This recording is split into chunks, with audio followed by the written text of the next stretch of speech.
Hello, friends. Welcome in our first video, Beyond Imagination. So let's start today's video. Okay, this is the disclaimer. Just read this disclaimer. The basic idea of this disclaimer is that to give you a overall picture that whatever imagination that we are doing, it's just a pure mnemonic hack. Okay, तो ये वास्तविक history से इसका कुछ लेना देना नहीं है. बस इस चीज को ध्यान में रखना, मेमोरी में सारी चीजों को सेफ रखना या save rakhna. That's the purpose of this video. Okay, and to make our study memorable, enjoyable, that's the whole idea of this video. Okay, so let's go and start our first chapter. Now, what can you see in this video? आप इस video में क्या क्या देखने वाले हो? Okay, तो first चीज आप देखने वाले हो how to use memory techniques. तो मेमोरी टेक्निक्स को यूज करने का तरीका मैं सिखाऊंगा. Very good. सेकंड में सिखाऊंगा 10th स्टैंडर्ड का history chapter 1 brief question with some objectives. इसको हम लोग लेंगे with lot of memory techniques. कैसे यूज करते हैं उस चीज को प्रैक्टिकली देखेंगे.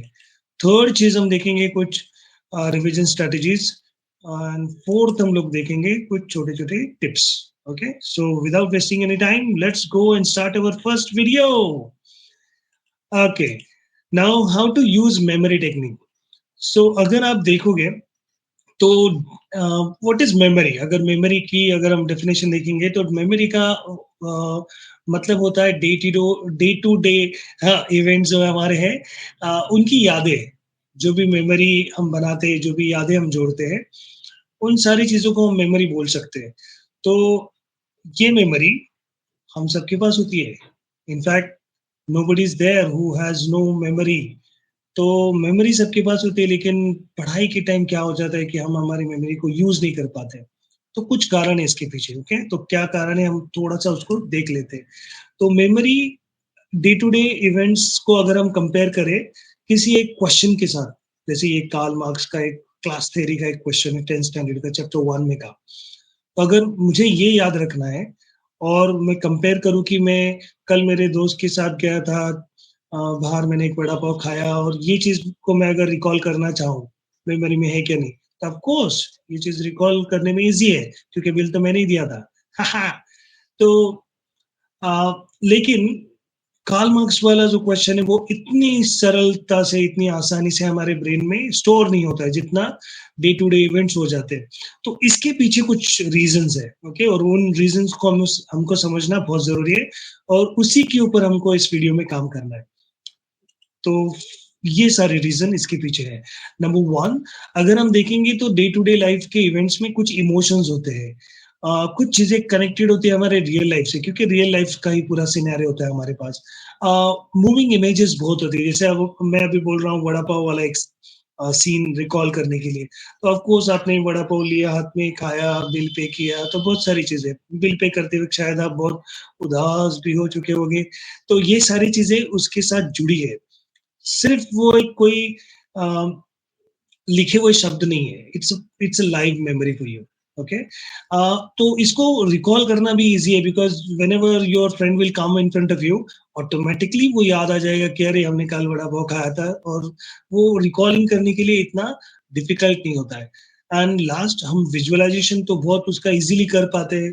कहाँ गए थे, कहाँ खड़े थे, कौन सी गाड़ी पे हमने वड़ा पाव ऑर्डर किया, कितना पैसा दिया, कितने वड़ा पाव खाए, ये सारी चीजें विजुअलाइज करने के लिए बहुत इजीली हमारे दिमाग में से हम बाहर निकाल सकते हैं. Now compare to the same thing, same factors जो डे टू डे इवेंट्स में होती है, जिसकी वजह से मेमोरी स्ट्रांगली बिल्ड होती है, वो इस क्वेश्चन को करते वक्त अपसेंट रहती है. Okay, and that's the problem and we have to work on this area. इसी के ऊपर हमको इस वीडियो में काम करना है. Okay, and that's why this video is really special. So let's see the second point of our video. तो क्या है हमारा सेकंड पॉइंट? ऑफ कोर्स हमें स्टार्ट करना है एक एग्जाम्पल से. तो हम अभी एक एग्जाम्पल लेंगे. ये मान लो एक क्वेश्चन है हमारा और जिसको हमको करना है कार्ल मार्क्स का. ओके, अभी जनरली आप क्या होता है, स्कूल में आप टीचर्स पढ़ाते हैं, टीचर का सुनते हो उनका एक्सप्लेनेशन. तो ये सारा जो इंफॉर्मेशन है इसको लोड करने का फर्स्ट जो स्टेप था वो आपका क्लास में का या स्कूल में का टीचिंग था, जिसकी वजह से आपके दिमाग में कुछ डेटा स्टोर हो जाता है। उसके बाद में फिर आप उसके ऊपर एक होमवर्क करते हो राइटिंग वाला। अ, उससे चीज़ें थोड़ी बहुत याद रहती है, बट फिर भी वो इतनी याद नहीं रहती, बिकॉज़ वो होमवर्क करते वक़्त आप 10 चीज़ें करते रहते हैं, कोई गाने सुनता है, कोई क्या करता है, कोई क्या करता है, ओके? सो इसलिए वो डेटा भी इतना फिक्स नहीं होता है। आप रेयरली रीड करते हो या कभी-कभी रीड करते हो, और नेक्स्ट आप जब ज़्यादा उसको पढ़ना है तो वो तो ड्यूरिंग एग्ज़ाम ही पढ़ना है। तो अगर मुझे कार्ल मार्क्स का एक क्वेश्चन पढ़ना है, तो मैं कब पढ़ूँगा? ऑब्वियसली एग्ज़ाम के 1, 2 दिन, 4, 5 दिन पहले। और करूँगा क्या मैं उसके साथ? मैं उसके साथ रट्टा मारूँगा। तो बहुत सारे बच्चे मुझे बोलते हैं कि अरे हम रट्टा नहीं मारते। बट टेक्निकली अगर मैं उनका स्टडी पैटर्न देखूँ तो मुझे ये दिखता है कि एक्चुअली में वो रट्टा मारते हैं। तो रट्टा कैसे मारते हैं? फॉर एग्ज़ाम्पल वो अगर पढ़ाई के लिए बैठे यहाँ पे, तो मम्मी मान लो कुछ काम कर रही है और ये अपना भाई साहब एग्जाम के लिए प्रिपेयर कर रहे हैं, कोई डिस्टर्ब भी नहीं करता है, ओके? तो ये पढ़ रहे हैं, okay answer, in the letter part of 19th century, in the letter part of 19th century, in the letter part of, ऐसे 3-4 बार बोलेंगे। उसमें से फिर अचानक मम्मी आवाज़ देती है, "अरे बेटा पराठे के ऊपर चटनी डालूँ क्या?" आप बोलते हो, "नहीं, नहीं चटनी मत डालो।" ओके, तो आप फिर से कंटिन्यू हो जाते हो। In the letter part of 19th century Germany chutney, अरे नहीं जर्मनी चटनी नहीं, जर्मनी थिंकर, जर्मन थिंकर। तो ये सारे ग्रुप ऑफ जब आपके हो जाते हैं ना, तो आपको समझ जाता है कि आप किस प्रोसेस में हो। नाउ इन सब चीज़ों के अलावा, ओके, हम आज सीखने वाले हैं कुछ नया। Okay, so let's learn the new way, जिससे ये जर्मन चटनी नहीं बन जाए, और जो भी हम याद करें ये पूरा का पूरा क्वेश्चन हम बिल्कुल बिना भूले हमारे ब्रेन में स्टोर कर पाए। ओके, तो यही हमको आज करना है। तो let's start the major topic. 10th का ये फर्स्ट चैप्टर का फर्स्ट क्वेश्चन हम लोग अभी करने वाले हैं। इसको करने में एक प्रोसेस है, जो मैं प्रोसेस अभी फॉलो करूँगा, मैं बताते जाऊँगा, ताकि अगर आपको इस तरह से किसी क्वेश्चन को प्रिपेयर करना है, तो क्या-क्या चीज़ें ध्यान में रखनी है, ये चीज़ें इसके अभी मैं बताऊँगा, वो चीज़ें हैं, ठीक है? तो नंबर 1 मैंने क्या किया है, अगर आप देखोगे स्क्रीन पे, तो मैंने सारे पॉइंट्स को हाइलाइट्स में कन्वर्ट कर लिया है, जो-जो मुझे लगता है कि थोड़े-थोड़े ट्रिगर वर्ड है, और हर एक सेंटेंस में मुझे 1 या 2 ट्रिगर वर्ड यहाँ पे मिल गए। अभी ये जो ट्रिगर वर्ड है, इसका जो लॉजिक है, इसका साइंस है, वो क्या है कि ये ट्रिगर वर्ड हम सबके अलग-अलग होते हैं। लाइक अगर आप ट्रिगर वर्ड निकालने जाओ, तो आप इसमें से कुछ दूसरे भी ट्रिगर वर्ड निकाल सकते हो।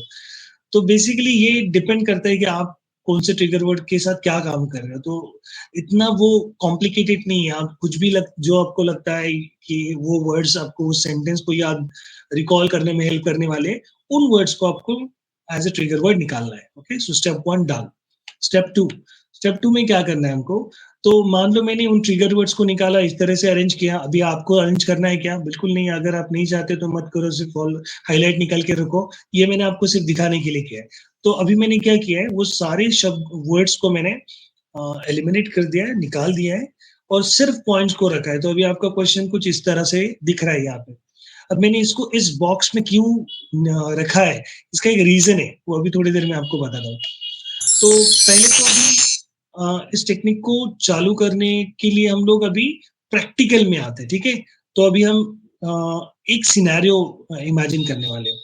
तो अभी से आगे जो मैं बोलूँगा वो आपको एक्चुअल में विजुअलाइज़ करना है, एक्चुअल में इमेजिन करना है, ठीक है? तो आपको इमेजिन करना है आपका स्कूल।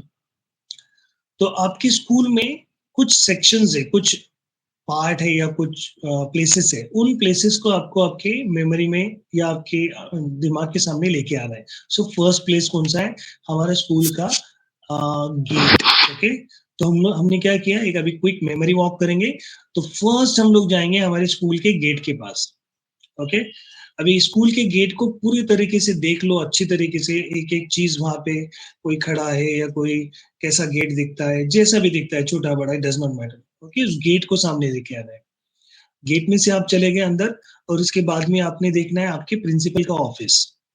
ओके, उस ऑफिस की भी डिटेलिंग आप देख लो, उस ऑफिस की डिटेलिंग को रिकॉल करो, कहाँ पे टेबल है, कहाँ पे मैम बैठते हैं, सर बैठते हैं, ये सब चीजें, कितना स्पेस है, लेफ्ट में, राइट में, आगे या वहाँ। तो पूरा रूम है ना 3D में देखना है आपको, और उसमें ट्रैवल करना है, उसमें रहना है। थर्ड आप जा रहे हो, सॉरी सेकंड आप जा रहे हो अपने प्लेग्राउंड में। किसी के पास अगर कैंटीन है स्कूल में, तो आप कैंटीन में चले जाओ। अभी मैं प्लेग्राउंड शब्द को यूज करूंगा तो प्लेग्राउंड हम लोग इस वर्ड को ही कैरी करेंगे।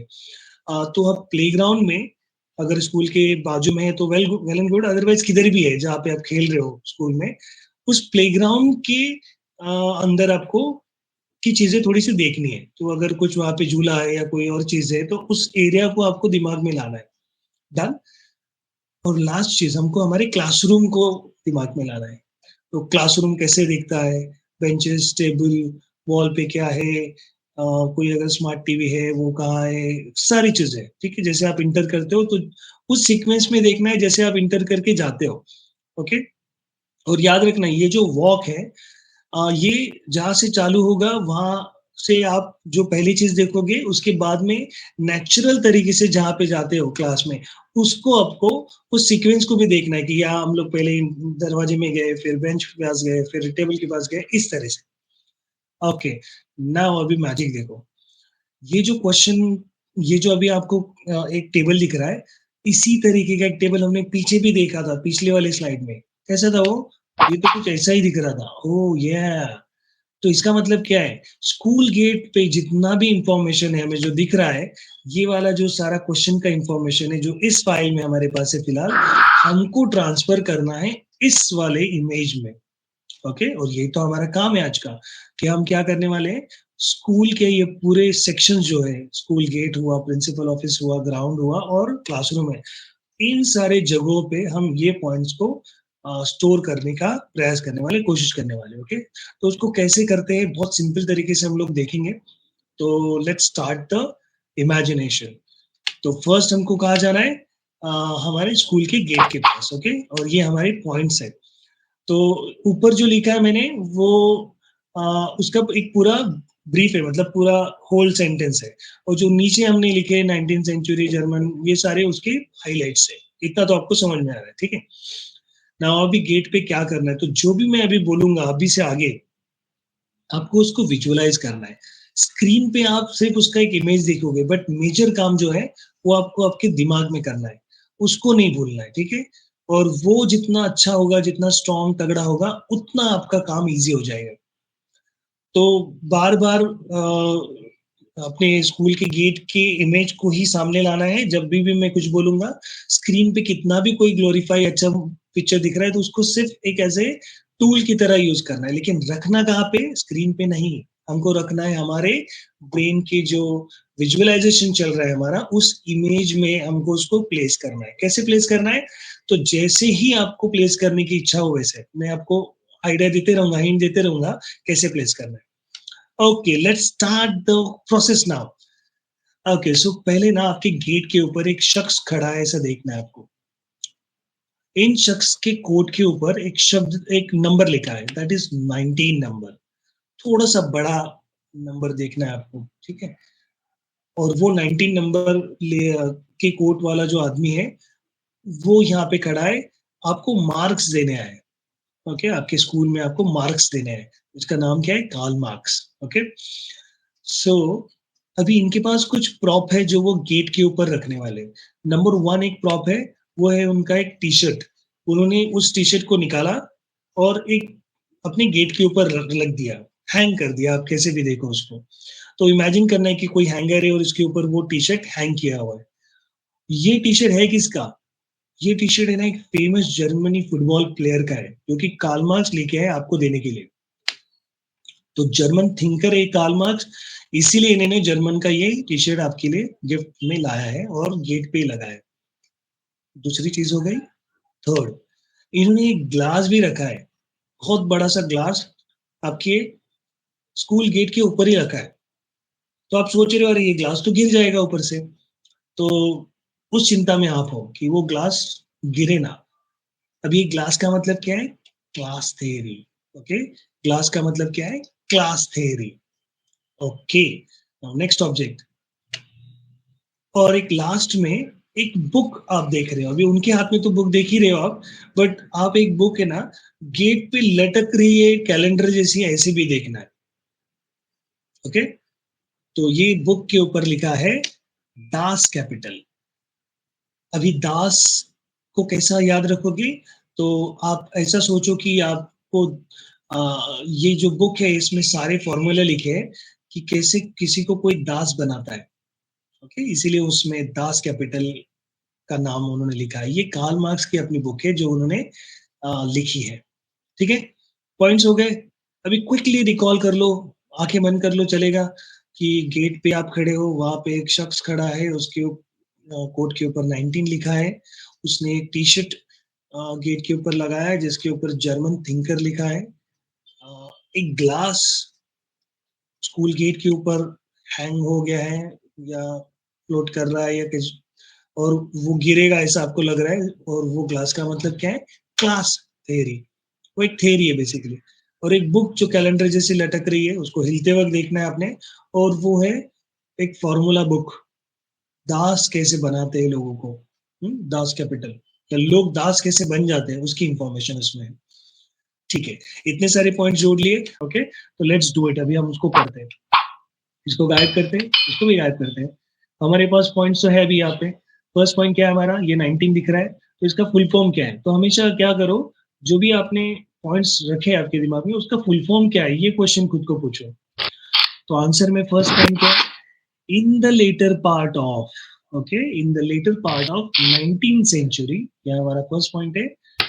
अ जर्मन थिंकर कार्ल मार्क्स, नाम तो हमने पहले ही बोल दिया उनका, कार्ल मार्क्स, पुट फॉरवर्ड, जैसे फुटबॉल में होता है ना, फॉरवर्ड लेन में कोई खेलता है, तो ये इसीलिए फुटबॉल टी शर्ट भी लिया है। Put forward class theory in his book Das Kapital. Okay, तो अब इस पूरी सीक्वेंस को आप इस ऊपर वाले लाइन से बार थोड़ा 2-3 बार अगर रिपीट करोगे तो आपका पहला पॉइंट कवर हो जाएगा। ओके, सो हम लोग अभी बढ़ते हैं सेकेंड पॉइंट पे। चलो, अकॉर्डिंग टू हिम, इन्होंने क्या बोला है? अभी हम जा रहे हैं हमारे दूसरे लोकेशन पे, स्कूल में ही हम लोग, लेकिन लोकेशन हमने चेंज कर दिया है। 4 पॉइंट्स हमने लिख दिए हमारे गेट पे। अभी बचे हुए 4 पॉइंट या अगले 4 पॉइंट हम स्कूल प्रिंसिपल के ऑफिस में रखने वाले हैं। ये वाले वो पॉइंट्स है। ओके, ये पूरा 2 लाइन का सेंटेंस है। तो फर्स्ट जो चीजें हम देख रहे हैं वो तालियों की गड़गड़ाहट हमें सुनी अभी। ये लोग ताली बजा रहे हैं एक्चुअली बेसिकली। ये कहाँ पे है? ये प्रिंसिपल के ऑफिस में जमा हो गए। ये सारे लिविंग पीपल है ऑफ कोर्स, और ये कुछ डिमांड कर रहे हैं प्रिंसिपल से। क्या डिमांड कर रहे हैं? ऑफ कोर्स ये एक प्लेट लेके आए तो कुछ खाने के लिए मांग रहे हैं, ऐसा लगेगा? नहीं, ये खाने के लिए नहीं मांग रहे हैं। ये बोल रहे हैं कि हमारी बेसिक नीड्स को फुलफिल करो। FBN का मतलब क्या है? Fulfilment of basic needs. तो लिविंग पीपल सब जन हाथ में प्लेट लेके बैठे हैं, या भी आपको ये एक्चुअल में विजुअलाइज करना है कि स्क्रीन पे नहीं देखते रहना है। कि आपके प्रिंसिपल ऑफिस में सारे लोग जमा है, सबके हाथ में एक प्लेट है। उस प्लेट के ऊपर ना ये FBN है ना, आपको लिखना है, हाथ से लिख दो उसको FBN, या कोई स्टिकर चिपका दो FBN नाम का। ओके, तो FBN का फुल फॉर्म बाद में हो जाएगा, उसकी चिंता नहीं करनी है। पहली चिंता करनी है FBN आना चाहिए। ठीक है, तो FBN हमने चिपका दिया वहां पे। F का मतलब fulfilment, basic need, that's it. Okay, अब ये बेसिक नीड को पूरा करने के लिए लिविंग पीपल वहां पे प्रिंसिपल ऑफिस में आए हैं। ये बेसिक चीजें ना 2 चीजों पे डिपेंड है, ऐसा वो बोल रहे हैं। और उसमें से पहली चीज जो है वो है NOP, और दूसरी चीज है MOP। तो MOP होता है मॉप। ओके, तो वो तो हमें इमेज मिल गया। NOP का कोई इमेज नहीं, इसलिए हमने उसको एक बैनर के शेप में लिख दिया है। तो देखना क्या हमको, प्रिंसिपल जहाँ पे बैठे हैं ना, उसके लेफ्ट साइड में NOP का एक पूरा ऐसा कटआउट्स तैर रहा है या फ्लोट कर रहा है। उसके ऊपर बड़े अक्षरों में लिखा है NOP। NOP, NOP का मतलब क्या है? Nature of prevalent.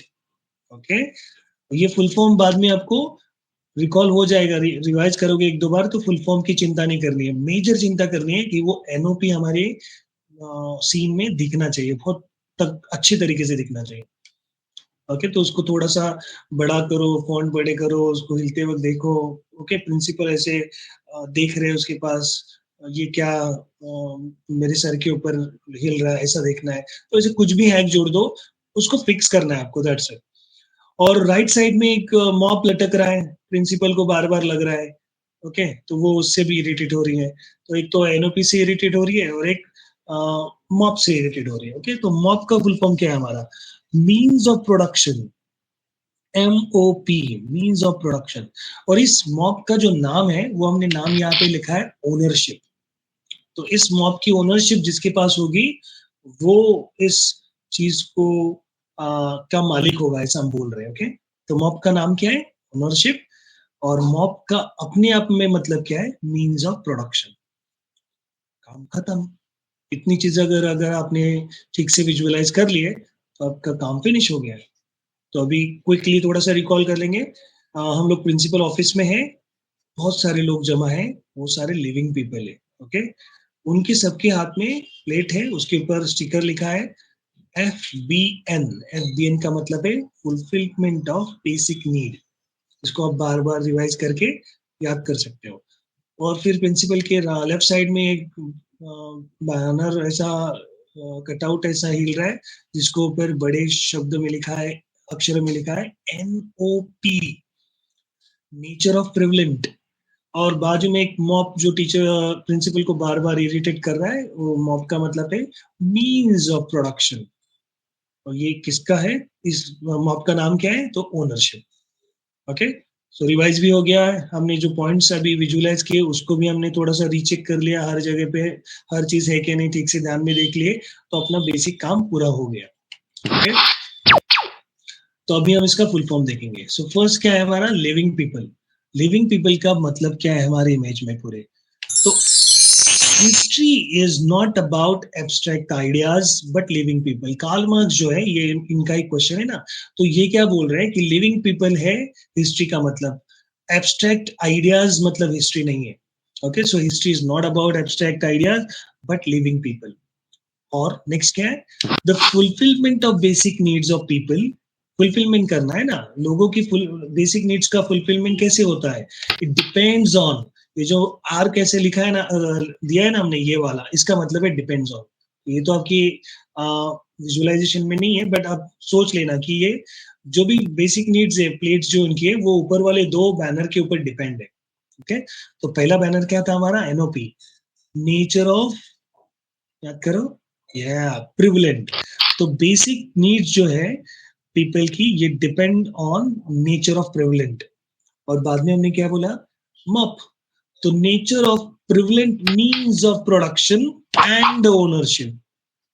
ओके, देखो कैसे हमने जोड़ दिया इसको। अभी इस पूरे लाइन को आप अपने ब्रेन दिमाग में जो जो इमेजेस लगाई है आपने, उन सब इमेजेस के साथ इकट्ठा बोलने का 2-3 बार प्रैक्टिस करना है बस।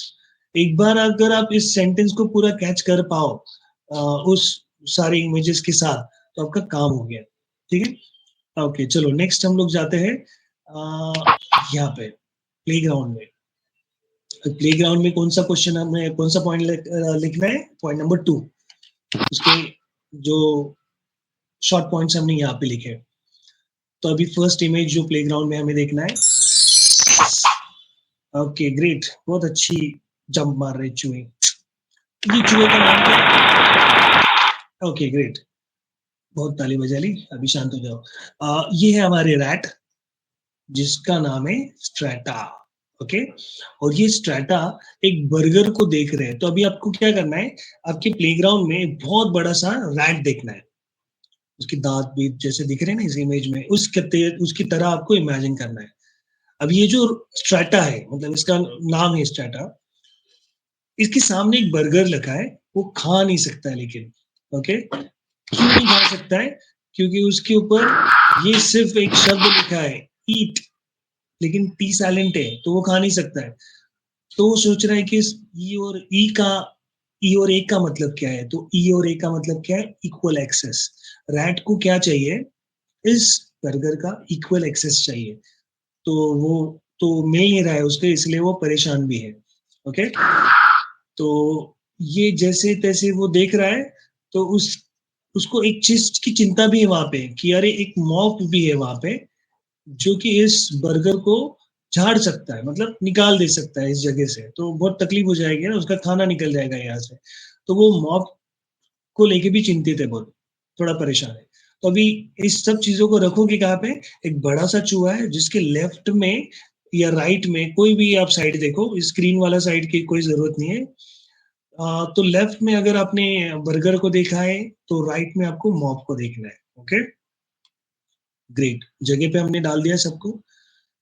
ई ए का मतलब क्या है, इक्वल एक्सेस, और मॉप का तो मतलब हमें पता ही है ऑलरेडी, मींस ऑफ प्रोडक्शन। या अभी क्या दिख रहा है जो इस स्ट्रेटा के सामने, एक सीढ़ी लटक रही है ऐसी, ओके, हैंग हो रही है। अभी इनको ना एक काम दिया है स्कूल वालों ने, ये बोल रहे हैं कि अगर आपको ये बर्गर खाना है ना, तो ये जो सीढ़ी है ना, ये आपको हर जगह पे फैलानी होगी, हर क्लास में जाके देके आनी होगी।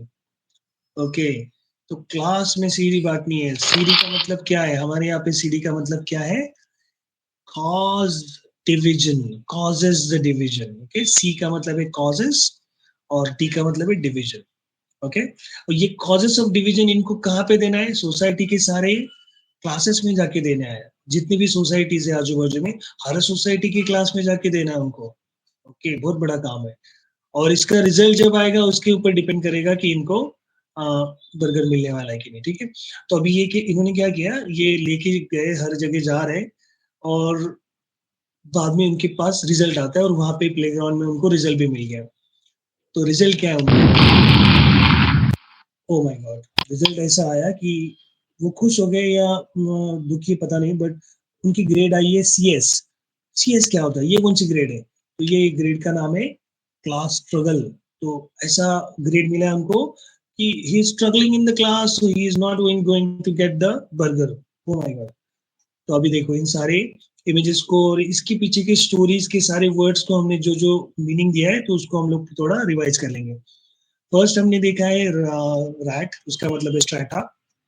उसके सामने लेफ्ट राइट में हम कहीं पे भी बर्गर देखने वाले, उसके ऊपर लिखने वाले EA। टी को साइलेंट कर दो, कोई फर्क नहीं पड़ता है। EA का मतलब क्या है, इक्वल एक्सेस, दैट्स इट। और दूसरे साइड में हमको मॉप देखना है, मीन्स ऑफ प्रोडक्शन। चूहे के हाथ में एक डिस्क देखनी है। ओके, ये डिस्क उसको क्या करना है, सीडी उसको क्या करना है, हर जगह देना है। तो ये सीडी का मतलब क्या है, सी का मतलब कॉजेस एंड डी का मतलब है division. Cause is the division, और ये डिवीजन इनको कहाँ पे देना है, सोसाइटी की सारे क्लास में देना है, यही हमको बोलना है यहाँ पे। ओके, और देने के बाद रिजल्ट आएगा, तो रिजल्ट उनके सामने ऐसा पड़ा हुआ है। ओके, और वो रिजल्ट के ऊपर जाके खड़े हो गए, मतलब उस चद्दर के ऊपर, या कुछ भी आप इमेजिन करो, एक पेपर देखो जिसके ऊपर वो रिजल्ट है। तो वो रिजल्ट के ऊपर क्या लिखा है, CS। CS ग्रेड का मतलब क्या होता है, क्लास स्ट्रगल। तो आपने अगर एग्जाम दिया है तो CS ग्रेड को मत लाना। ओके, क्लास स्ट्रगल वाला ग्रेड बहुत खराब होता है। ओके, तो चलो इसको निकाल दो, इसको भी निकाल दो। अभी जो बचा है उससे हम ट्राई करेंगे कि हमारा क्वेश्चन को कंस्ट्रक्ट करेंगे। तो ये मेथड का मतलब क्या होता है कि हमने एक बिल्डिंग की ब्लूप्रिंट तो बना ली है, मतलब ढांचा बना लिया है, एक पूरा स्केलेटन बना दिया है, और अभी उसके ऊपर हम प्लास्टरिंग कर रहे हैं। ओके, तो ये भी प्लास्टरिंग का काम है। आंसर में पहला हमारा वर्ड है स्ट्रेटा। स्ट्रेटा का मतलब क्या है हमारे यहाँ पे, स्ट्रेटा का मतलब है all the different strata of the society do not get. तो स्ट्रेटा मतलब लेवल्स, हर एक स्तर के लोगों को क्या नहीं मिलता है, do not get an opportunity of get equal access, उनको इक्वल एक्सेस नहीं मिलता है, किस चीज का, to the means of production. जो मीन्स ऑफ प्रोडक्शन है अपने, मतलब जो जो हमारे प्रोडक्शन के जो जो फैक्ट्रीज है, या कोई सिस्टम है, या कोई सोर्सेस है, इसके एक्सेस नहीं मिलते हर एक लोगों को, ऐसा कार्ल मार्क्स बोल रहे हैं। ओके, उनका पहला पॉइंट क्या है, यहाँ पे पॉइंट क्या है कि all the different strata of the society do not get equal access to this means of production. Okay, और उसके वजह से क्या होता है, which causes the division. Okay, ये CD का मतलब क्या है, causes the division, which causes the division of the society into classes। तो हमने तो बोला ये सोसाइटी में जाके उसको क्लासेस में ये CD देना है, तो वही तो है यहाँ पे। Okay, of the society into classes, of the society into classes। Okay, it results into class struggle। Okay, तो देखो हमने कैसे स्मार्टली सारे ऑब्जेक्ट्स को, सारी कहानी को, और थोड़े बहुत ऐसे तैसे थॉट्स को हमने एक एक्चुअली क्वेश्चन से ही उठाया है और उसको यहाँ पे कंस्ट्रक्ट कर दिया है। ठीक है, अभी आपको करना क्या है, इस पूरे ऊपर वाले जो फुल फॉर्म को है अपने मेमोरी में जो भी ऑब्जेक्ट या इमेजेस हमने रखे उसके साथ जोड़ते जाना है, बस यही आपका रिवीजन का काम है। और आप देखोगे अगर बहुत ज्यादा टाइम नहीं लगता है इसको पूरा पक्का करने में, लेकिन जब ये पक्का हो जाता है, जैसे बिल्डिंग का ढांचा बनने में थोड़ा लगता है अपने को टाइम है, लेकिन एक बार अगर बिल्डिंग बन गई ना तो आपको ढांचा देखने की जरूरत नहीं है, आपको ऑटोमेटिकली बिल्डिंग ही दिखेगी और बहुत ही खूबसूरत कंप्लीट बिल्डिंग दिखेगी, जैसे ये हमारा पूरा क्वेश्चन का आंसर है। ओके, तो जाते हैं अभी लास्ट पॉइंट में। प्लेग्राउंड से हम लोग कहाँ जाएंगे अभी, हमारे क्लासरूम में। इस पॉइंट, इन पॉइंट्स को हमें वहां पे प्लेस करना है, ये हमारा शॉर्ट फॉर्म है वहां पे। ओके, तो अभी देखते हैं हमारा फर्स्ट पॉइंट क्या है, क्लासरूम में हमें क्या रखना है। तो चले जाना है क्लासरूम में अभी। ठीक है, ये क्या है, ये तो हमारा मॉप है, दोबारा आ गया इसलिए ताली बजाई सबने, लेकिन अभी इसकी हालत क्या हो गई, ये भी पूरा लेटने के मुद्रा में आ गया है। ओके, बिकॉज थक गया बेचारा, हर एक सीन में मॉप है। मॉप का मतलब क्या है, means of production, of course. अब ये मीन्स ऑफ प्रोडक्शन किसका है, ये आपकी क्लास का है, इसलिए यहाँ पे लिखा है एक बार क्लास, दो बार क्लास, तीन बार क्लास। हाँ भाई हाँ, मुझे पता है ये क्लास का ही है, ओके, हमारा नहीं है। तो ये मीन्स ऑफ प्रोडक्शन पहला इमेज हो गया। दूसरा इमेज है, बहुत सारे कॉइन्स आप देख रहे हो कहीं पे पड़े हुए, सोने के कॉइन्स। ओके, इसके ऊपर लिखा है ई ई ई का मतलब क्या है, ई का मतलब है इकोनॉमिकली एक्सप्लॉइट्स, और इकोनॉमिकली एक वर्ड है इसलिए हमने कॉइन्स लिए। ओके, तो कनेक्शन भी समझ लेना। हम कॉइन यहाँ पे क्यों लाए, there is no word like coin, okay, but because coin represents economy and that's why we have chosen this image. So what is the full form of E? Economically exploits. Okay, great, दो चीजें डाल दी अपने अपने classroom में। अभी जाना है तीसरी चीज के ऊपर। एक एक इमेज यहाँ पे आई है अभी, हमारे स्केलेटॉन भाई आ गए, गुड, इनको तो जंप भी करना आता है, एक्सेलेंट। इनका नाम है human history. Okay, short form में इनको लोग क्या बोलते हैं, एच एच, या ही इज डबल एच, लेकिन सिंगल पसली। ओके, सो डबल एच का फुल फॉर्म क्या है, ह्यूमन हिस्ट्री। इनका नाम ही ह्यूमन हिस्ट्री है, लेकिन है ना ये बहुत परेशान है, किस चीज की वजह से परेशान है, एक बर्डन है इनके ऊपर। HCS नाम का एक बहुत ऐसा आपको एक वेट बोलते हैं ना, वजन डंबल्स जैसा, वैसा उनके हाथ में दे दिया। अभी इनको एक्सरसाइज करने बोल रहे हैं हम लोग और HCS के डंबल्स दे दिए।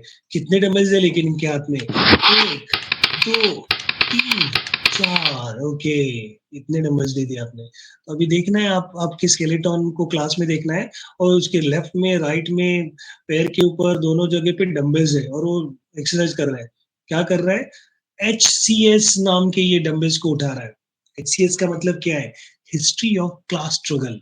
ऑब्वियसली ये डंबल्स उठाने में उसको स्ट्रगल ही होने वाला है ना, कि स्केलेटॉन है ये तो इसलिए ये स्ट्रगल कर रहा है। तो स्ट्रगल जो वर्ड है ना, ये उस चीज से रिकॉल हो जाएगा क्योंकि एक स्केलेटॉन कर रहा है। कोई नॉर्मल आदमी करता था तो वो इजीली उठा पाता था, लेकिन एक स्केलेटॉन से क्या उम्मीद करेंगे हम डंबल्स उठाने की। तो इसीलिए वो स्ट्रगल कर रहा है। और कहाँ पे स्ट्रगल कर रहा है, तो आपकी क्लास में, इसीलिए क्लास स्ट्रगल। ओके, सारी इमेजेस को देख लो, मॉप कहाँ पे है, कॉइन कहाँ पे है, स्केलेटन कहाँ पे है, उनके हाथ में 2 3 4 डंबल्स दिख रहे हैं, हर डंबल्स के ऊपर क्या लिखा है, HCS। Okay, let's construct the final answer now. पहला क्लास और मॉप, तो क्या लिखा है यहाँ पे, the class which owns the means of production।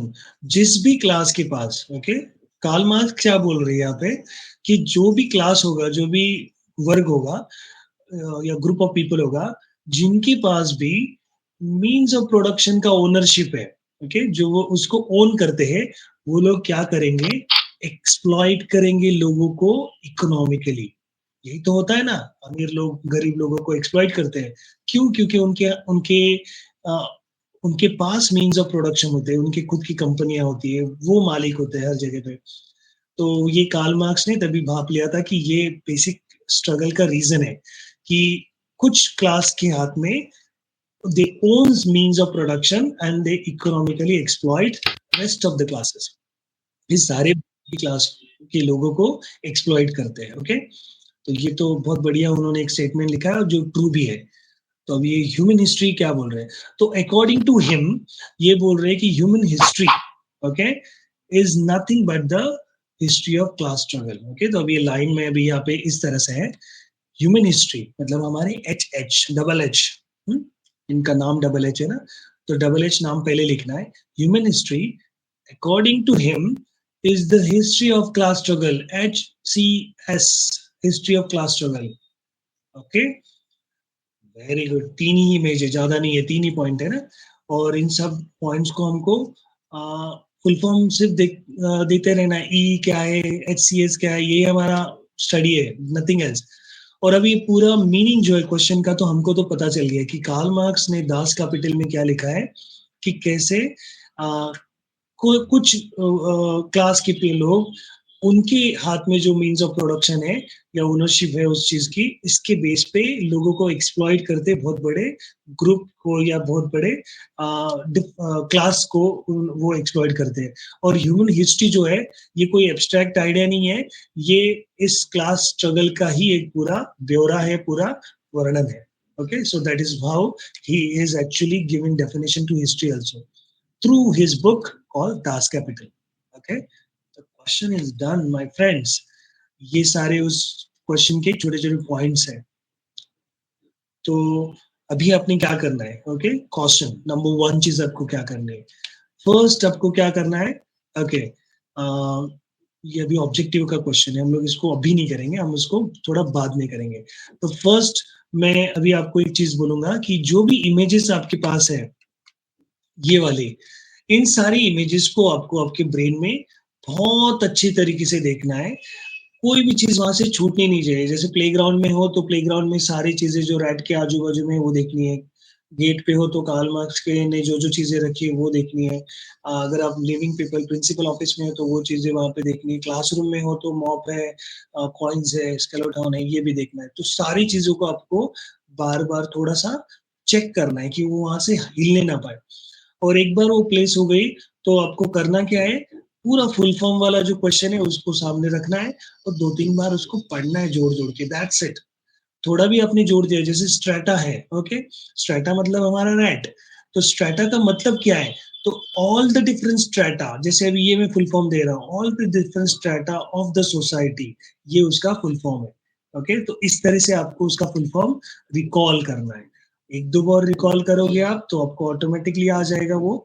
जैसे बिल्डिंग का मैंने बोला ना आपको कि एक ब्लूप्रिंट होता है, एक ढांचा होता है, उसका ढांचा बनने के बाद बिल्डिंग बनने का काम चालू होता है। तो अभी आप क्या करने वाले हो, बिल्डिंग, मैंने तो ढांचा बना दिया है आपका, आपको उसको बिल्डिंग में कन्वर्ट करना है by reading it again and again and make sure कि वो ढांचे के साथ ही आप कर रहे हो, सिर्फ रीड नहीं करना है। ओके, वो जो भी अभी मेहनत की हमने इतनी देर से, उसको लेके ही करना है। जब भी आप स्कूल से रिलेटेड कुछ चीजें सोचोगे तो आपको पहले चीज कार्ल मार्क्स ही याद आनी चाहिए। ओके, तो हमने इस वाले क्वेश्चन को स्पेसिफिकली आपके स्कूल में ही क्यों रखा है, क्योंकि आपके कार्ल मार्क्स का स्कूल से कुछ लेना देना है, कि उनकी थ्योरी का नाम क्लास थ्योरी है, तो हमारे स्कूल से रिलेटेड क्लास, स्कूल में बहुत क्लास होते हैं, उनका खुद का नाम मार्क्स है तो वो आपको मार्क देने आए हैं। तो इस तरीके के मेमोरी हैक की वजह से मैंने स्कूल ये लोकेशन चुना है। ओके, इस टेक्निक को लोकी टेक्निक भी बोलते हैं जो अभी हमने किया है। तो हमने क्या किया है, स्पेसिफिकली किसी जगह पे पॉइंट्स को प्लेस किया है और इसका फुल फॉर्म हम अभी रिवीजन करके याद रखने वाले, और एक बार लिख के देखना है, दैट्स इट, इतना ही करना है। ओके, तो इस क्वेश्चन को हम यहाँ पे एंड कर देंगे अभी। ओके, तो shall we go to the next question, तो हम लोग अभी जाएंगे हमारा अगला क्वेश्चन। तो अभी जो सारे क्वेश्चंस है वो चैप्टर नंबर 1 के ऑब्जेक्टिव क्वेश्चंस है। ओके, जिनके, जैसे ये ऑब्जेक्टिव है फर्स्ट, जिनके आंसर तो आपको जो ऑप्शन दिए उसमें से आपको चुनने, लेकिन हमको भी उसकी तैयारी ऐसी करनी है, क्योंकि हम 10th स्टैंडर्ड का तैयारी कर रहे हैं ना, तो पक्का तैयारी करना है हमें। तो हमको तैयारी ऐसी करनी है कि अगर मान लो ये क्वेश्चन मैच द पेयर में आ गया, मतलब रॉन्ग पेयर को सिलेक्ट करो उसमें आ गया, या कहीं वन लाइन के क्वेश्चन में आ गया, या शॉर्ट नोट में आ गया, या गिव रीजन में इससे कुछ रिलेटेड क्वेश्चन आ गया, तो ये जो डेटा है ना, ये हम वहां पे रिकॉल कर पाए। तो इसीलिए हम, भले ये सिंगल लाइन का क्वेश्चन दिख रहा है आपको और इजीली आप उसको कर देते हो, है नो, क्वेश्चन पढ़ लिया फिलिंग द ब्लैंक्स का, तो या पहले का जो आंसर है वो ए है, ऐसा याद कर लिया, या और भी कुछ टेक्निक्स आपने यूज कर लिए। तो अभी उसको इतना हल्के में नहीं लेना है। क्यों? क्योंकि ये जो क्वेश्चन का फॉर्मेट है ना, ऑब्जेक्टिव टाइप, ये बहुत ही यूनिक फॉर्मेट होता है, बहुत ही इजी लगने वाला लेकिन बहुत ही डिफिकल्ट वाला फॉर्मेट होता है। क्यों मैं ऐसे बोल रहा हूँ? क्योंकि आप देखो सारे जो कॉम्पिटिटिव एग्जाम्स है, एमपीएससी ले लो या यूपीएससी ले लो, आईएएस की ले लो, हर जगह पे एग्जाम पे ऑब्जेक्टिव टाइप जो क्वेश्चंस होते हैं उनकी बहुत अहमियत होती है, बहुत बहुत इंपॉर्टेंस होता है। तो इसको करना, इट्स रियली ट्रिकी पार्ट। तो वो कैसे करते वो अभी हम लोग पिछली वाली जो टेक्निक से उसी के बेस पे हम लोग यहाँ पे उनको करने की कोशिश करेंगे। Okay, so let's go. तो हमारा ये क्वेश्चन ऊपर लिखा है आंसर के साथ। तो फर्स्ट हम लोग क्या देख रहे हैं, एक इमेज जो कि आंसर है वोल्टेयर, ये वोल्टेयर है। ओके, अभी करंट का आवाज सुना ना, वो करंट क्या है, ये इनके नाम का करंट है, वोल्ट। ठीक है, अभी ये वोल्टेयर जो है ये एक एफएम रेडियो पे बोल रहे हैं, स्पीकर माइक देख रहे हैं आप वहां पे, तो वो माइक के ऊपर बोल रहे हैं, कुछ शब्द बोल रहे हैं। क्या बोल रहे हैं वो? I am the founder of modern historiography. Okay, खुद ही बोल रहे हैं रेडियो पर, I am the founder of modern historiography. ठीक है, और फिर बार बार वो अपनी इमेज को दिखा रहे हैं, यहाँ पे देखो मेरी इमेज में बहुत करंट है, ओके, वोल्ट है। तो क्योंकि उनका नाम ही वोल्टेयर है ना, इसलिए करंट है। अभी आपको क्या करना है, ये जो जो स्क्रीन है, इस स्क्रीन को विजुअलाइज नहीं करना है। ठीक है, आपको विजुअलाइज स्क्रीन में से पिक्चर्स को लेना है एज ए रेफरेंस, लेकिन विजुअलाइज करना है आपको किसी ओरिजिनल जगह में। तो अभी मैं आपको इमेजिनेशन का जगह बताता हूँ। ओके, आपको क्या करना है, आपको कोई भी बंद कमरे में एक आदमी को बैठे हुए देखना है, जैसे ये सामने बैठे हैं अपने पास। ओके, उनके सामने एक रेडियो है, ओके, एफएम रेडियो। तो एफएम का मतलब क्या है? Founder of modern. ऐसे ही नहीं हम लोग लेके आते ऑब्जेक्ट, कुछ तो मतलब होता है उसका। ओके, तो एफएम मतलब founder of modern historiography. Okay, that's what the representation of that radio. Okay, तो उस रूम में आप हो, और उस रूम में इस बंदे को आपने देखा है, वोल्टेयर को, जो कि पूरा इलेक्ट्रिक करंट से उन्होंने उस पूरे रूम को भर दिया है। जब भी आप उस रूम में जाने की कोशिश करते हो तो आपको करंट लग जाता है। ठीक है, क्योंकि वो बहुत वोल्टेज वाला रूम है। और वो क्या कर रहे हैं, वहां से उस रूम में से एक एफएम पे कुछ बोल रहे हैं। क्या बोल रहे हैं? I am the founder of modern historiography. क्या? और आप सुन रहे हो, दैट्स इट, हो गया इमेजिनेशन। तो अभी जब भी आप रूम का इमेजिन करोगे, रिकॉल करोगे, और इन वोल्टेयर भाई साहब को वहां पे बैठा हुआ देखोगे, कुछ बोल रहे हैं रेडियो पे, तो आपको दो तीन चीजें याद आएगी। रेडियो का मतलब है एफएम याद आएगा, मतलब फाउंडर ऑफ मॉडर्न हिस्टोग्राफी। और जब आपको इस तरीके का कोई वन लाइन वाला क्वेश्चन आएगा ना कि who is the founder of modern historiography, तो आप तुरंत वोल्टेयर का नाम निकाल सकते हो। या अगर मैच द पेयर में आ गया तो उनके सामने अगर ये नाम नहीं है तो आप उसको रॉन्ग पेयर करके सिलेक्ट कर सकते हो। सो दैट इज हाउ ये क्वेश्चन बहुत अलग अलग जगह पे आपको काम में आएगा। ठीक है, सो वेल डन। ये वोल्टेयर जी, थैंक यू। तो फर्स्ट हमारा जो ऑब्जेक्टिव है वो क्वेश्चन जो है वो हो गया है। हम लोग जाएंगे अभी सेकंड क्वेश्चन पे, लेकिन जाने के पहले ये जो हमने क्वेश्चन था वो है कि नहीं मेमोरी में, हमारे दिमाग में, उसको चेक तो करेंगे। यस, तो पहले हमने देखा है वोल्टेयर जी को एक रूम में बंद है, तो it may be said that Voltaire was the founder of modern historiography. ये हमारे उस पूरे विजुअलाइजेशन का सेंटेंस फॉर्मेट में मतलब है। Okay, let's go to the second question. Okay, ये है मिशेल फौकॉल्ट। ठीक है, अभी मिशेल फौकॉल्ट का ये जो क्वेश्चन है इसको हम कैसे याद रखते हैं, लेट्स गो। नाउ इमेजिन करना है आपको मिशेल फौकॉल्ट को एक गन के साथ। ठीक है, तो एक जगह देखनी है जहां पे मिशेल फौकॉल्ट है, तो स्पेसिफिकली जगह है लाइब्रेरी की। क्यों? क्योंकि ये एक बुक से रिलेटेड क्वेश्चन है ना, यहाँ पे हमने एक बुक की बात कर रहे हैं हम लोग। कौन सा बुक है ये? तो ये है आर्कियोलॉजी ऑफ नॉलेज बुक। किन्होंने लिखा है? Michel Foucault. ओके, और ये फोकस करने में बहुत माहिर है, इसीलिए इनको हम लोग फोकॉल्ट बोलते हैं, ठीक है। सो मिशेल फोकॉल्ट का नाम ही फोकस है, और वो फोकस कर करके उन्होंने इस बुक को बनाया है, लिखा है। बुक का नाम क्या है? Archaeology of knowledge. तो अब ये आर्कियोलॉजी ऑफ नॉलेज कैसे याद रखें? तो इसको याद रखने के लिए हम लोग ने एक हैक बनाया है, दैट इज कॉल्ड AK-47। हाँ, इसीलिए हमने इस बंदूक को, इस AK-47 को यहाँ पे रखा है। तो देखना, हम लोग कोई भी चीज बिना वजह के लेके नहीं आते, ठीक है। तो हर एक चीज का अपना अपना मतलब होता है। तो वो ये गन क्यों है यहाँ पे, ये AK-47 क्यों है? ए का मतलब है आर्कियोलॉजी, और के का मतलब है knowledge. Okay, archaeology of knowledge. Done, question हो गया। तो अभी ओके ओके, ये ये जो पूरा सीन है आपने कहाँ देखना है? लाइब्रेरी में।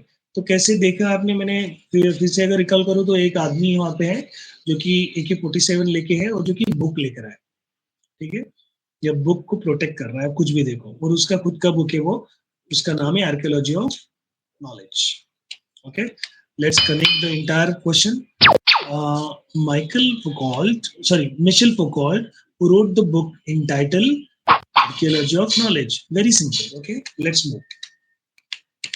ये थर्ड क्वेश्चन। ओके, इसको हम लोग देखते हैं कैसे करें। ये क्वेश्चन का आंसर के साथ यहाँ पे दिया है। तो अब इमेजिन क्या करना है आपको? इमेजिन करना है एक हिस्टोरियन बैठे हैं, हिस्ट्री लिख रहे हैं। ओके, टेबल पे कहीं पे भी आप उनको प्लेस करो, किसी ऑफिस में या कोई भी जगह आप लगता है, जो भी प्लेस ढूंढ रहे हो आप, वो आप आइडियली आइडियली अगर देखोगे तो किसी एजुकेशनल जगह पे देखो। तो लाइब्रेरी तो हमने पहले देखा, तो और दूसरा कोई जगह होगा तो आपको उस जगह पे कोई आदमी बैठा लिख रहा है। ओके, क्या लिख रहा है वो हिस्ट्री लिख रहा है। बाप रे! तो लाइब्रेरी में ही अगर हम किसी एक कॉर्नर में जाएंगे तो ये सारा इमेजिन कर पाएंगे। ओके, देखना, हम एक ही जगह पे बहुत सारे ऑब्जेक्ट रख सकते हैं। इसका एक एग्जांपल है कि पिछले क्वेश्चन में भी हमने लाइब्रेरी इमेजिन किया, यहाँ पर भी हम लाइब्रेरी इमेजिन कर रहे हैं, लेकिन दोनों लाइब्रेरी के जो सीन्स है वो अलग अलग जगह पे है, इसीलिए कोई उसमें एक दूसरे में इंटरफेरेंस नहीं है। ये वाला लाइब्रेरी वाला सीन आप कहाँ देखने वाले हो? ऐसे जगह पे जहाँ पे बुक्स है, चेयर है, शेल्फ लेके रखे, वहां पे एक आदमी को बैठे हुए देखना है। वो कौन है? ये आदमी है एक स्कॉलर। ओके, ये स्कॉलर क्या लिख रहा है? हिस्ट्री लिख रहा है। तो वो हिस्ट्री लिख रहा है चाइना के ऊपर, सिर्फ चाइना के ऊपर, ओनली चाइना। अब यहाँ पे हमने चाइना क्यों बोला है? चाइना का मतलब है CHN। यहाँ पे हमने फुल फॉर्म देखा ना, CHN, critical historical narratives. Okay, that's called CHN। तो अगर क्रिटिकल हिस्टोरिकल नरेटिव याद नहीं आया ना, तो फर्स्ट क्या याद आना चाहिए आपको? चाइना, क्योंकि बुक तो चाइना की लिख रहे हैं, और चाइना की स्पेलिंग ही क्या है? CHN से ही रिलेटेड है। तो फिर वो आपको क्रिटिकल हिस्टोरिकल नरेटिव वाला हैक याद में आने में इजी हो जाएगा। तो फिर बोलना है C का मतलब क्या है, H का मतलब क्या है, N का मतलब क्या है, इस तरह से। Okay, let's go and construct the answer. A scholar who writes critical historical narratives is known as historian. Very good. Okay, keep it up. और देखना है हमको अभी नेक्स्ट क्वेश्चन। ध्यान रखना है कि आपको इमेजिन करना नहीं भूलना है। ओके, तो मैं जो भी इमेजेस दिखा रहा हूँ वो तो रेफरेंस के लिए, लेकिन मेन जो काम है वो आपके दिमाग में हो रहा है, ठीक है। तो सही जगह पे जाना है, सही जगह पे उस चीज को रखना है, और अगर भूल गए, स्किप हो गए, तो इस वीडियो को पीछे जाके उस प्लेस को एक बार फिक्स करके ही आगे जाना है, ऐसे ही नहीं जाना है। ओके, और इस PPT की स्क्रीन को विजुअल मेमोरी नहीं बनाना है, ये तो सिर्फ एक रेफरेंस के लिए, आइडिया के लिए मैं बार बार बोल रहा हूँ। ओके, क्योंकि जब भी हम रिकॉल करेंगे ना, तो ज्यादा रिकॉल कौन सी चीज होती है? जो हमारे रियल वर्ल्ड में है, अपने रियल दिमाग में है। जैसे बहुत सारी चीजें आपके दिमाग में है ना, हर एक जगह की मेमोरी आपके पास है, प्लेस मेमोरी जिसको बोलेंगे हम, लोकेशन मेमोरी, उसको यूज करना है, ठीक है। तो अभी हम लोग क्या करेंगे? एक म्यूजियम में जाएंगे। ओके, चलो let's go and visit one museum. तो इमेजिन करना है कि आप एक लूरे नाम के म्यूजियम में गए हो। म्यूजियम का नाम लूरे क्यों है? क्योंकि ये म्यूजियम है जो हिस्ट्री को लव करता है। ओके, इसलिए इसका नाम लूवरे है। और यहाँ पे आप गए क्यों है? यहाँ पे ना आप रॉबरी करने जा रहे हो। करना नहीं बट जा रहे हो। क्या करना है आपको? यहाँ से ना आपको एक ऐसी चीज़ लेके आनी है, चुरा के लानी है, जो बहुत ही प्रेशियस है, जिसका नाम है अर्लीस्ट इंस्क्रिप्शन। और क्यों चुरानी है? क्योंकि आपको एक प्रोजेक्ट में उसको सबमिट करना है। Oh my God! इतने छोटे काम के लिए। और ये कहाँ पे है? फ्रांस में है। तो सोचना, अभी आपको म्यूज़ियम में जाना है फ्रांस में। टिकट का खर्चा ही इतना ज़्यादा है कि आप उसमें तो वो इंस्क्रिप्शन खुद बना दोगे। ओके। ये अर्ली इंस्क्रिप्शन दिखता कैसे है? इस तरीके का। इसके ऊपर लिखा क्या है? EI। तो हमको तो AI पता है, आर्टिफिशियल इंटेलिजेंस, और ये एंशिएंट ज़माने का EI है। उन्होंने बनाया हुआ एक टैबलेट है, जो कि आर्टिफिशियल इंटेलिजेंस जैसा ही है, लेकिन ये आर्टिफिशियल इंटेलिजेंस नहीं है, ये EI है, अर्लीस्ट इंस्क्रिप्शन। तो जो भी अर्लीस्ट हिस्ट्री के जो रिकॉर्ड्स हैं, वो इस टैबलेट के फॉर्म में उन्होंने लिखे थे, और इसके ऊपर बहुत अलग-अलग तरीके के शेप्स के हिसाब से उन्होंने लिखा है। ये एक तरीके की लैंग्वेज है, कोड लैंग्वेज है, स्क्रिप्ट हम बोलेंगे, जिसका रीडिंग अभी तक पूरा कंप्लीट नहीं हो पाया। तो हिस्टोरियंस बहुत स्ट्रगल कर रहे हैं, या उनको कुछ हद तक उसमें सक्सेस भी है कि उसको डिकोड कर पाए, लेकिन बहुत सारी चीजें अभी भी डिस्कवर्ड नहीं है। तो मैं अगर बोलूँ आपको एज ए स्टूडेंट कि अगर आपको इसमें इंटरेस्ट है आर्कियोलॉजी में, तो आप इस तरीके की चीजों को सीख के एक आर्कियोलॉजिस्ट बन जाओ, तो इस टैबलेट को डिकोड करने के लिए इन फ्यूचर आप खुद ही हिस्टोरियन बन सकते हो। ओके, तो ये इंस्पिरेशन लेके इस चीज को ध्यान रखना है कि आपको ये भी काम आगे कर सकते हो। ठीक है, और ये इंस्क्रिप्शन जो है, ये आपको तो लेके आना है अभी, बिकॉज प्रोजेक्ट का काम करना है आपको। ठीक है, तो आपने क्या किया, इसको उठाया और आपके हाथ से गिर गया, ठाक करके दो टुकड़े हो गए। ओके, तो प्रोजेक्ट तो धरा का धरा रह गया, लेकिन वो अर्ली इंस्क्रिप्शन आपने तोड़ दिया, बहुत ही प्रेशियस चीज आपने तोड़ दी। सारे फ्रांस वाले लोग आपके पास देख रहे हैं और कुछ बोल रहे हैं आपको। ओके, ऑब्वियसली कुछ ज्यादा ही बोल रहे हैं, जो कि आपको अच्छा नहीं लग रहा है, लेकिन समझ में नहीं आ रहा है, क्योंकि ये सब फ्रेंच में बोल रहे हैं। तो किसी को इंग्लिश नहीं आती और आपको फ्रेंच नहीं आती, तो नहीं आती तो अच्छा ही है, तो क्या बोल रहे हैं आपको समझ में भी नहीं आ रहा है। ओके, सो अपना सीन कंप्लीट हो गया। क्या क्या देखा हमने? लोवरे म्यूजियम में है हम लोग, वहां पे आप एक EI करके एक टैबलेट है, उसको आपने उठाया, चुराया बिराया मत बोलना, छोड़ देना उसको, उठाया इतना ही बोल देना, ठीक है।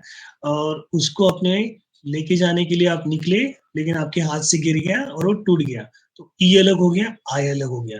ओके, EI का सेपरेशन हो गया, और सारे फ्रेंच वाले लोग आपको चिल्ला रहे, ओके, शाउट कर रहे हैं आपके ऊपर।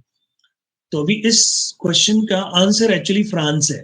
ठीक है, कि earliest inscription in the world is displayed at the Louvre museum in France.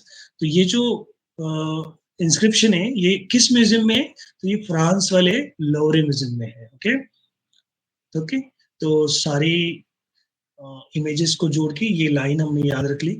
अभी इसके ऊपर अगर कुछ भी क्वेश्चन पूछेंगे ना, जैसे फ्रांस में कौन सा म्यूजियम है, तो आप बोल सकते हो लोवरे म्यूजियम है। अगर आपने पूछा कि लोवरे म्यूजियम कहाँ पे, तो आप बोल सकते हो फ्रांस में। अगर आपको किसी ने पूछा कि फ्रांस के लोवरे म्यूजियम में कौन सी चीज है, तो आप बोल सकते हो अर्लीस्ट इंस्क्रिप्शन है। तो देखो, एक बाण से आप एक तीर से आप 3-4 निशाने मार सकते हो, ये इसीलिए इसको पक्का करना बहुत जरूरी है। ठीक है, okay, let's move to the final construction. The earliest inscription in the world is displayed at Louvre Museum, okay, in France. That's it. Let's move to the next question. Fifth wala question. Sumer civilization, okay. तो Sumer civilisation में आप गए हो, कहाँ पे गए हो? ये जगह है मेसोपोटामिया। तो फ्लाइट का खर्चा करके बहुत बोलते हैं तकलीफ लेके आप इस जगह पे गए हो, इसका नाम है मेसोपोटामिया। ठीक है, बहुत सारे पोटैटो वहां पे, इसलिए पोटामिया ऐसा बोल रहे हैं आप इसको। तो मेस करने के लिए यहाँ पे आप गए मेसोपोटामिया को। तो जाते जाते आप कहाँ पे रुके हो? इस वाली बिल्डिंग पे रुके हो। अभी यहाँ पे आपको इन्होंने रुका लिया है, एक्चुअल में काम दिया है आपको। ये काम क्या है? ये बिल्डिंग जो है, ये सुमेर सिविलाइजेशन वाली बिल्डिंग है, और सुमेर सिविलाइजेशन को एक्चुअल में बिल्डर्स का सिविलाइजेशन बोला जाता है, कि बहुत अच्छे अच्छे बिल्डिंग्स इस सिविलाइजेशन के लोगों ने बनाई है। ओके, सो इसीलिए हिस्टोरिकली उनका बहुत ज्यादा इम्पोर्टेंस भी है। ओके, तो अभी यहाँ पे आप कर क्या रहे हो? यहाँ पे आप कर रहे हो एक ट्रेडिशन को रिकॉर्ड, ओके, रिकॉर्डिंग कर रहे हो। किस चीज को रिकॉर्ड कर रहे हो आप? ऑब्वियसली हिस्टोरिकल इवेंट्स को रिकॉर्ड कर रहे हो, जो भी वहां पे होगा, जो किंग कुछ करेगा, ये कुछ करेगा, वो करेगा, उन सारे हिस्टोरिकल रिकॉर्ड्स इवेंट्स को आपको रिकॉर्ड करना है। तो देखना, शूट नहीं करना है, रिकॉर्ड करना है। मतलब क्या करना है? सिर्फ आवाज रिकॉर्ड करनी है, पिक्चर तो अभी इन्वेंट हुआ नहीं है। तो रिकॉर्ड करने के लिए ये टेप लेकिन इन्वेंट हो गया है, क्योंकि आप लेके आए हो आपकी सेंचुरी में से, ओके। तो ये वाला जो टेप है, इसको आप लेके गए रिकॉर्डिंग के लिए। तो अभी इस टेप को हमने क्यों यहाँ पे लाया है? टेप का कनेक्शन है रिकॉर्डिंग इस वर्ड को उससे लेके। और रिकॉर्डिंग किस चीज की है? तो हिस्टोरिकल इवेंट की रिकॉर्डिंग है, ओके। और ये सारा चीज जो है ना, ये बहुत ही तपतपाती गर्मी में आपको करना है, इसलिए हमने यहाँ पे इसको लिखा है समर। समर का मतलब क्या है? सुमेर सिविलाइजेशन। तो अभी पूरा क्वेश्चन को हम लोग एक साथ जोड़ेंगे, देखते क्या बनता है। The tradition of recording historical events can be tracked back to the Sumer civilization in Mesopotamia. Okay, अभी इसमें से अगर कोई छोटे छोटे क्वेश्चन आप पूछोगे कि क्या रिकॉर्ड कर रहे हो, तो हिस्टोरिकल इवेंट्स। कौन सा ट्रेडिशन है? रिकॉर्डिंग का। क्या रिकॉर्डिंग का? हिस्टोरिकल इवेंट्स का। कहाँ पर है? सुमेर सिविलाइजेशन में। ये कहाँ पे है? मेसोपोटामिया में। ऐसे छोटे छोटे क्वेश्चन आप पूछ के इस चीज को बहुत ज्यादा पक्का कर सकते हो, ओके।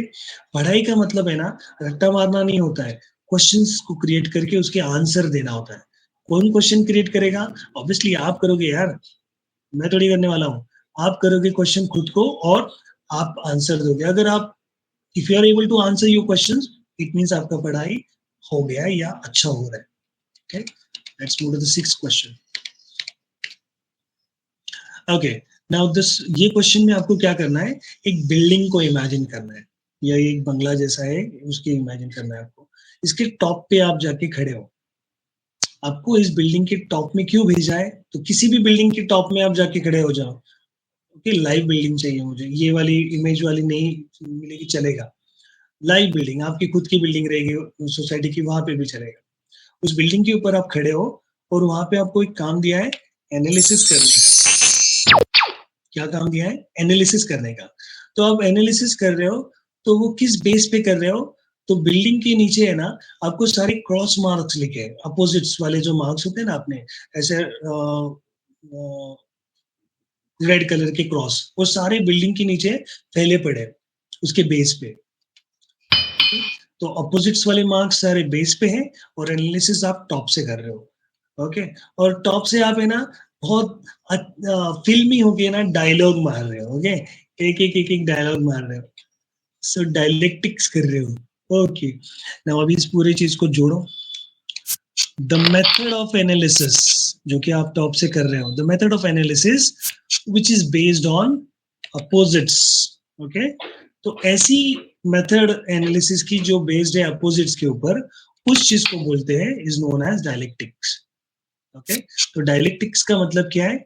ऐसी मेथड जो कि जिसका एनालिसिस अपोजिट्स के ऊपर डिपेंड होता है और या बेस्ड होता है। Very simple, okay. ये क्वेश्चन ज्यादा डिफिकल्ट नहीं है। तो बिल्डिंग देखना है, उसके ऊपर आप खड़े हो, एनालिसिस कर रहे हो। अभी आप एनालिसिस वर्ड को कैसे चिपकाओगे आपके साथ? तो अब सोचना है, आपको नीचे आना है, और आपको सीढ़ी लिफ्ट विफ्ट सारा बंद हो गया है, सर्वाइव करना है। तो आपने क्या किया है? एक बोर्ड बनाया है ए नाम का, ओके। जैसे हेल्प मी करते हैं ना, वैसे ए नाम का बोर्ड बनाया है, और उसको दिखा रहे हैं सब जगह पर। और आप फेंक रहे हो ए नाम का बोर्ड बना के नीचे नीचे। तो जैसे ही नीचे जा रहा है, वो कन्वर्ट हो रहा है, अपोजिट हो रहा है। मतलब वो ए नहीं है, वो कुछ क्रॉस हो रहा है, एक्स हो रहा है, उसका अपोजिट ही हो रहा है। तो लोगों को समझ नहीं रहा है आप हेल्प मांग रहे हो कि नहीं, इसीलिए आप ऊपर ही लटके हो दिन रात, ओके। और इसीलिए आप डायलॉग भी मार रहे हो, अरे बचाओ बचाओ बचाओ, ऐसे। चलो, सेवेंथ वाला क्वेश्चन। मिशेल फुकॉल दोबारा आ गया। अभी इनको हम लेके किसी जगह पे जाने वाले हैं। मिशेल फुकॉल जी, चलो कहाँ पे जाएंगे हम लोग? एक रेस्टोरेंट में जाएंगे। मिशेल फुकॉल्ट आपको पार्टी दे रहे हैं, ओके। लेकिन पार्टी दे रहे हैं, लेकिन ऑर्डर खुद के लिए करेंगे, वो आपके लिए नहीं करेंगे, ठीक है। तो अभी क्या कर रहे हैं ना, आप उनके साथ आजू बाजू में बैठे हो। मिशेल फुकॉल्ट एक अकेले पूरे बेंच पे बैठे, किसी को बिठने नहीं दिया उन्होंने, ओके। खुद ही जाके बैठ गए इस पूरे 4 5 6 जन लोगों की जगह पे। और उन्होंने एक डिश ऑर्डर की। बहुत ही यूनिक डिश। ये ऐसे तारे चमक गए। पीएसपी दो मुझे। मिशेल फुकॉल्ट क्या बोल रहे हैं? पीएसपी दो। सारे वेटर्स हैरान, सारे मैनेजर हैरान कि ये पीएसपी डिश क्या होती है भाई? तो वो एक्सप्लेन नहीं कर रहे। तो हमारी जो ये डिश है पीएसपी डिश, इसको मिशेल फुकॉल्ट ने ऑर्डर किया है। तो पी का मतलब है साइकोलॉजिकल डिसऑर्डर, एस का मतलब है साइंस ऑफ मेडिसिन, और पी का मतलब है prison administration. Okay, PSP. Good. देखते हैं। मिशेल फुकॉल्ट, ओके, होटल में आके बैठे हैं। कंसिडर सब्जेक्ट्स लाइक, उन्होंने कौन से सब्जेक्ट्स को कंसिडर किया उनका राइटिंग करते वक्त? साइकोलॉजिकल डिसऑर्डर मतलब पहला पी, साइंस ऑफ मेडिसिन मतलब अपना एस, एंड प्रिजन एडमिनिस्ट्रेशन मतलब अपना लास्ट वाला पी। ओके, तो इन्होंने जो भी बुक्स लिखे, उन्होंने जो भी काम किया है, इस उस काम का ये बेस है कि उन्होंने मेडिसिन के ऊपर भी बहुत विचार किया या थॉट्स किया, या उसके ऊपर भी रिसर्च किया कि साइंस क्या है उसका। प्रिजन एडमिनिस्ट्रेशन के ऊपर भी उन्होंने काम किया। साइकोलॉजिकल डिसऑर्डर जो होते हैं उनके ऊपर काम किया। तो he actually work very intensively on this topics. Okay, so इसका आंसर हो गया। तो मिशेल फुकॉल्ट ने इन सारी चीजों को किया। चलो, ये हिस्टोरिकल एनालिसिस के लिए किया है, पता है।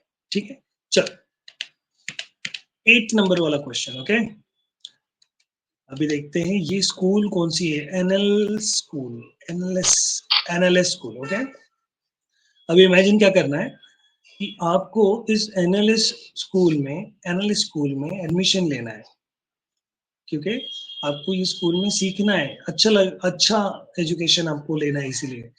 लेकिन ये स्कूल कहाँ पे है? फ्रेंच हिस्टोरियन के लिए ही है। और ऐसा क्यों बोलते हैं? बिकॉज स्कूल को स्टार्ट ही किया है एक फ्रेंच आदमी ने। और ये फ्रेंच नहीं है ऑब्वियसली। कौन से कंट्री से मुझे पता नहीं, आप मुझे कमेंट में बता दो। ये हमारे टोनी स्टार्क है, आयरन मैन। यहाँ पे हमने इनको क्यों लिया इस इमेज में? क्योंकि इनकी फ्रेंच बियर्ड है। ओके, तो हमको ये एनएलएस स्कूल जो है ये फ्रेंच हिस्टोरियन ने स्टार्ट किया है, ये हैक हमको जोड़ना है, इसीलिए इनको लिया है हमने। तो प्लीज कोई कॉपीराइट मत जोड़ देना। ओके, चलो रिकॉल करो।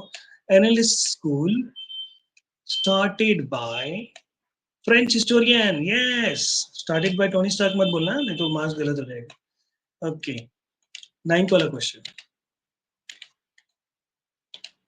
ओके, ये हमारे जॉर्ज भाई साहब। ओके, अकॉर्डिंग टू जॉर्ज, अभी उनका जो सरनेम है वो हेगल है। हेगल का हमने कुछ जोड़ मोड़ के कुछ किया है। देखो यहाँ पे क्या किया है।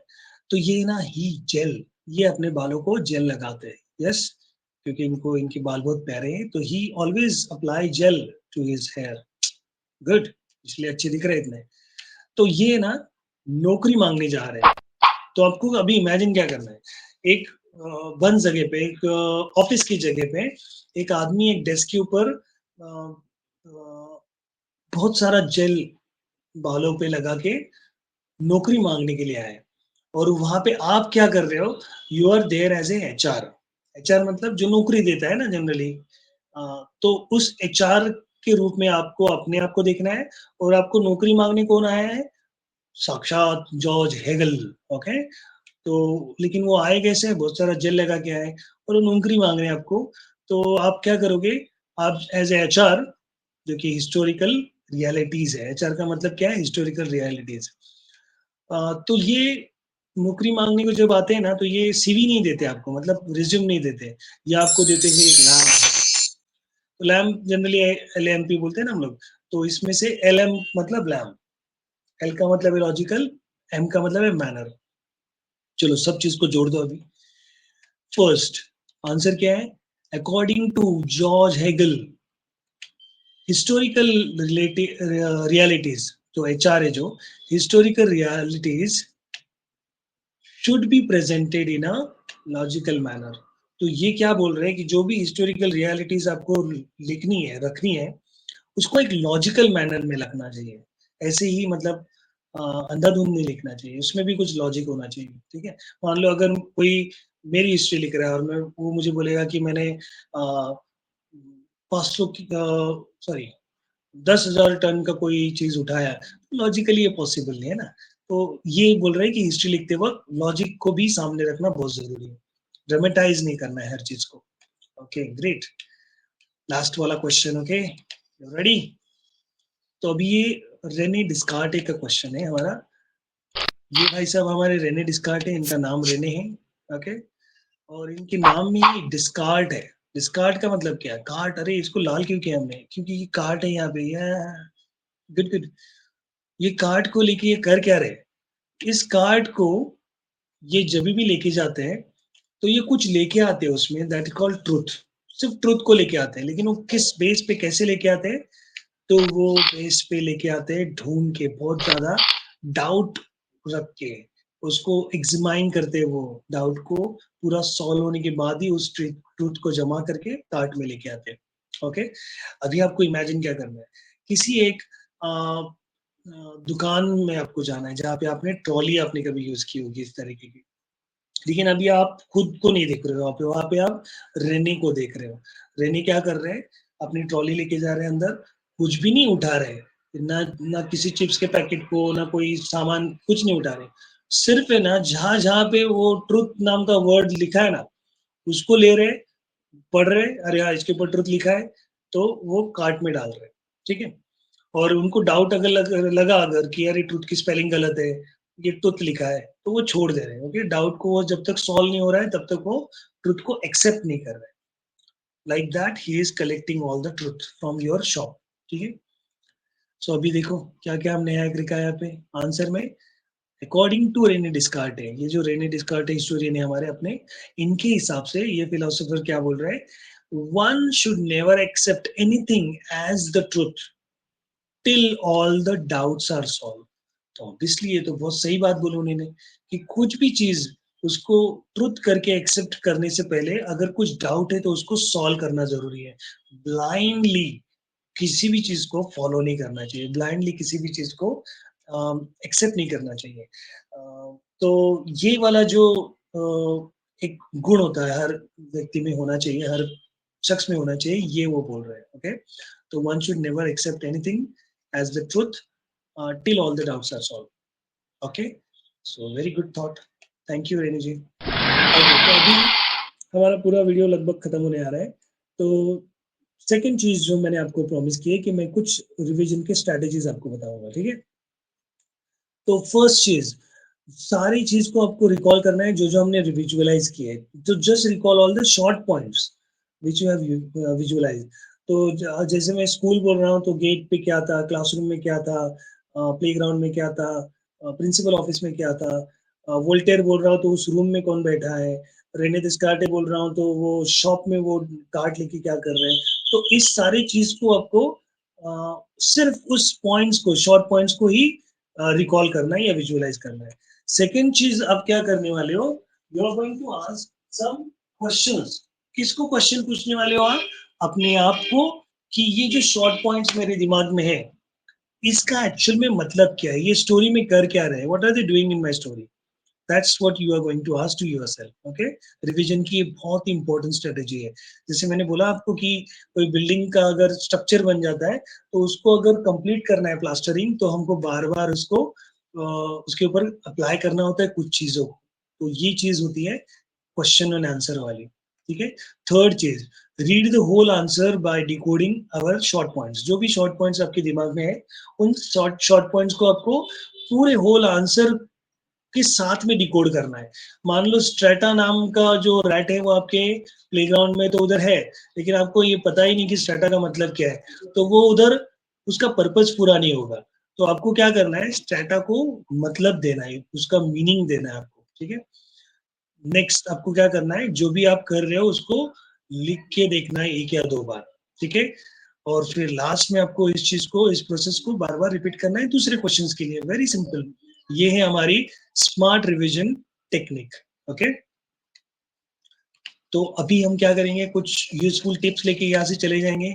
एक नंबर 1 टिप, रिकॉल और your visual image and story, उसको रिकॉल करना है। अगर कुछ चीजें छूट गई है तो बैक टू द वीडियोस और उस पॉइंट में जाओ और उस चीज को उस जगह पे ठीक से प्लेस करो।